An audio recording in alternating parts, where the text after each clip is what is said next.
В особом уголке этой библиотеки, посвященном солдатам-героям разных эпох, стоит сегодня портрет Ивана Петровича Конюхова, последнего воина 28-й Невельской дивизии из Коми, не стало этим летом. Здесь же и книги, выпущенные под его руководством, стихи, воспоминания о войне и боевых товарищах. Первый командир 28-й Невельской дивизии Григорий Иванович Ферстнев. Он был первым командующим.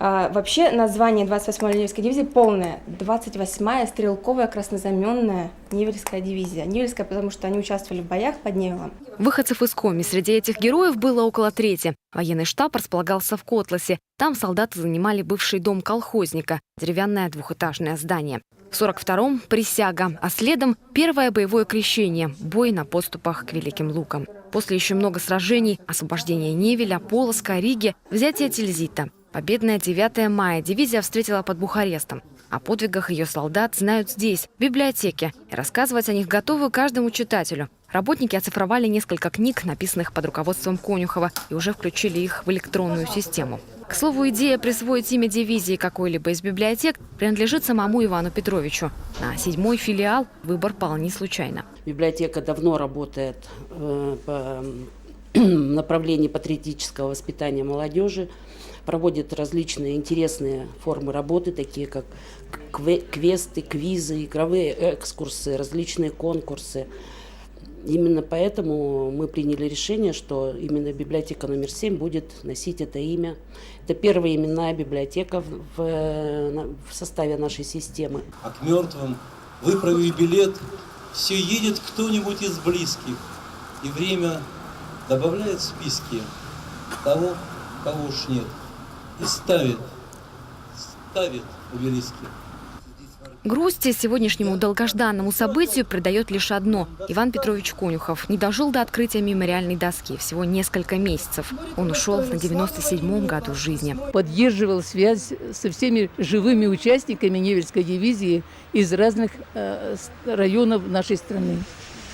И он пропагандировал это участие в боях, выступал перед учащимися. И буквально за 2 месяца до своей смерти он участвовал в проведении телемоста между гимназией искусств и гимназией, Невельской гимназией. И рассказы ветерана запали в детские сердца. Елизавета Куликова о встречах с живым героем вспоминает с теплотой. Говорит, для ее поискового отряда «Наследие» Иван Петрович был как родной дедушка. Сегодня Лиза даже собирается писать исследовательскую работу, посвященную жизни Конюхова. Меня очень заинтересовала его судьба. Он сам как человек интересный. Он после войны еще работал, у него семья, он написал несколько книг. Поэтому я вообще очень восхищаюсь такими людьми. До 96 лет прожить, он всегда был жизнерадостным. Он просто приходил всегда с такой улыбкой, он никогда не унывал. И это меня поразило. А еще с трепетом и уважением Иван Петрович относился к литературе, главному источнику знаний и лучшему способу сохранения истории. Если мы обратимся к истории, мы знаем, что война прервала образование многих наших воинов. И поэтому по тем временам библиотеки были единственным источником знаний и науки. И поэтому, конечно, многие ветераны стали учиться в воскресных школах, вузах, техникумах, ремесленных училищах. И они, конечно, за помощью обратились к библиотекам. И Конюхов об этом очень трогательно говорил, потому что он сам после войны заканчивал вечернюю школу.